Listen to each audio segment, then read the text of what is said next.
Hey guys, welcome back to my channel. My name is Sylvia. If this is your first time here, don't forget to click the subscribe button. If you haven't yet, you will just get notified of new videos that I have made. Anyway, it feels so good to be back. I've missed you guys so much. I know you guys have seen me because I posted pre-recorded videos while I was away on my trip to Europe, but it feels absolutely amazing to be back, and I just wanted to sit and kind of talk to you guys, update you on what's been going on in my life, and definitely touch on, my trip and give you some highlights. I know me personally, I love hearing about people's vacations. For a very long time in my life, I wasn't able to travel, and which is a much deeper topic that I will get to in the future. But I just remember thinking, like, if I can't travel now, at least I will live vicariously through others. And I felt like I would learn from it and stuff. So anyway, this is in no way to like rub in someone's face like, ooh, look at my amazing trip. I mean, obviously it's real life, like there were ups and downs, but for the most part, traveling is always amazing. But before that, since this is a kind of catch up and sit down, talk with me story time video, I figured I wanted to touch on our new hairline, which I've talked about that I've started.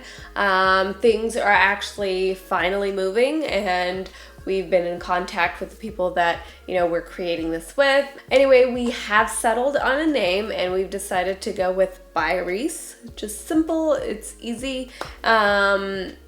I wanted to make it more like a word that like meant nothing but like sounded good.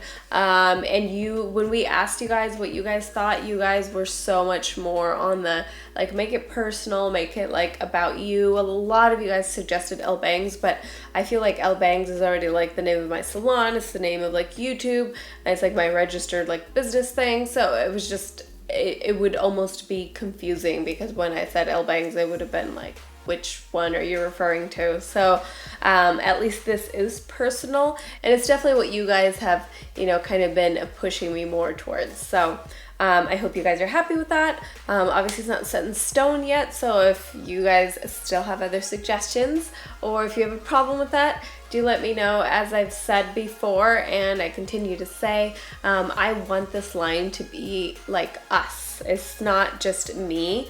Obviously I'm a hairdresser, but the consumer, the user, the viewer is just as important as all the knowledge that I have. So I'm really excited to create this, not just to have a product, but to really go through the creating process with you guys.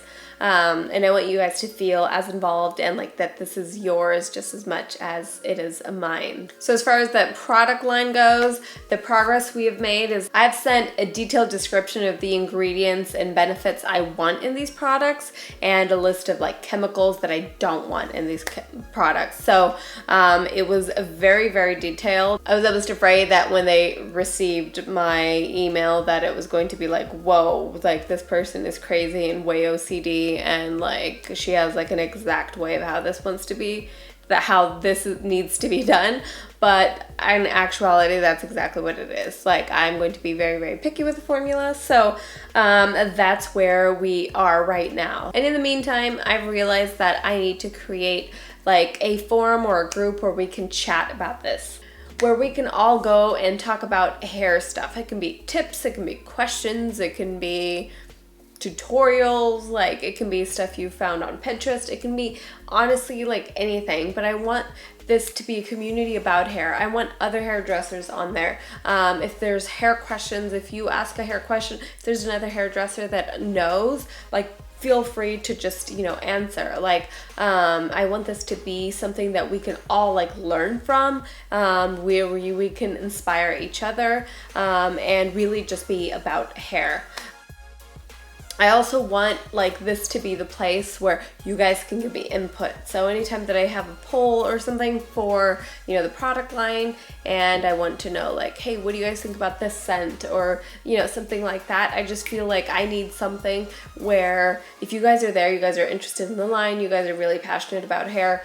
It's not sponsored, it's not in any way. I mean, obviously it is my hairline, but this page would just be you know, like fun and laid back, and so that we can just like learn and we can communicate more effectively about this hair care line. So I've left a link in the description box down below for that page, so please go ahead and follow that. I also wanted to update you on all my other businesses, because obviously I'm a hairdresser, salon owner, I am a YouTuber, and I'm a market partner for Monet. And Monet products are amazing. You guys have heard me rave about them. And now I'm getting asked the question, how does your personal like hair care line, you know, compare to Monet? You rave about Monet. So anyway, I just wanted to clarify that Monet is an anti-aging hair care line, and it really just brings your hair to the max like potential. So basically it is for everyone, like anyone that has hair like Monet is for you. That's kind of how I think of Monet. It really is for anyone that wants to better their hair, period. What I want to focus on, because as a hairdresser, because I process a lot of hair, because I deal with a lot of hair that is over processed, I want to create a line that helps with that. I want an amazing toning shampoo. I want to do something that deals with extremely dry, brittle, breaking hair from, you know, extreme bleaching and stuff like that. So that is quite a bit different than what Monet is. Monet will always hold a very special place in my heart, and I will continue to work with Monet. And I really just want to make a separate video talking about all of that and answer like a lot of questions that I've been getting on that. So that is about it for my whole business work side of things. As far as my trip, it was the first time I had left the country in 16 years. And so I honestly, even though I was born in Europe, I felt like a foreigner in Europe. Anyway, the 3 countries we saw was, we went to Denmark, we went to France, and to Portugal. In Denmark, we obviously saw Copenhagen, and we went deeper into the country where Adam's family is from, and we really like felt like we drove across the entire country. And it's absolutely breathtakingly beautiful. So from Denmark, we went to Paris, and we were there for 4 days, I believe. When we got there, it was not the apartment we had thought we were going to get. So we ended up having to move to like another hotel. But so we got there like really late, like midnight, I think. So by the time we got to the hotel, it was like past 1. We were starving. Everything was closed. It was raining. It was just like, it was the most awful like beginning, you know, trip, I guess, for that like city. And I was just like, oh my gosh, like you hear so much amazing things about Paris. And it's like, this is how it starts for us. So the second day, it was still raining. But, you know, we moved into the other hotel and everything was fine. Food, amazing. I don't think you can have bad food in Paris. I don't think. We were very like, you know, looking stuff up, like Yelping stuff, and really just, you know, trying to like get like the best recommendations. But I think what I learned from Paris is just anything that like looks good, anything that you're walking by, like try it and it's gonna be amazing. That's kind of was, I think, my lesson for Paris at least. And I had no idea that it was so big. I mean, it's huge. We walked for miles and miles and miles every day, and I feel like in 4 days we only scratched the surface. And I mean, we were getting up early-ish, you know, by our standards, and we were just walking like 6 to 10 miles a day. We do feel like we did see a lot, but obviously we feel like we need to go back and see some more. But I think the lessons learned is, if you can fly into a country, if it's your first time there, if you can fly in like morning or like during the day, that's the best, because when you get there at night, you kind of feel really lost, especially when everything is like closed down. So from Paris, we went on to Portugal, and in Portugal, we went to 3 cities.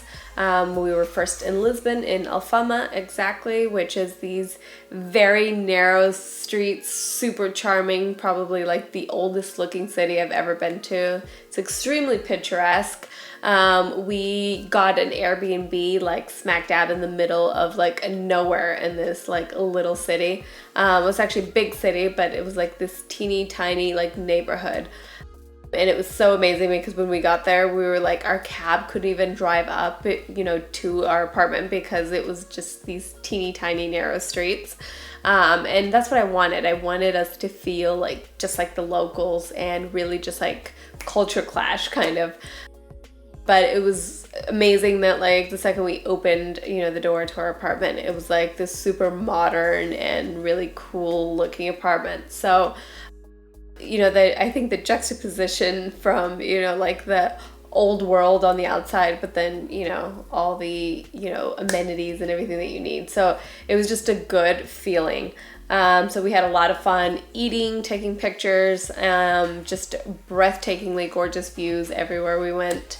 So after about 3 days of that, we went south to Algarve, where we actually stayed at a resort just because it was like a lot of like city seeing because we had just come from Paris before that.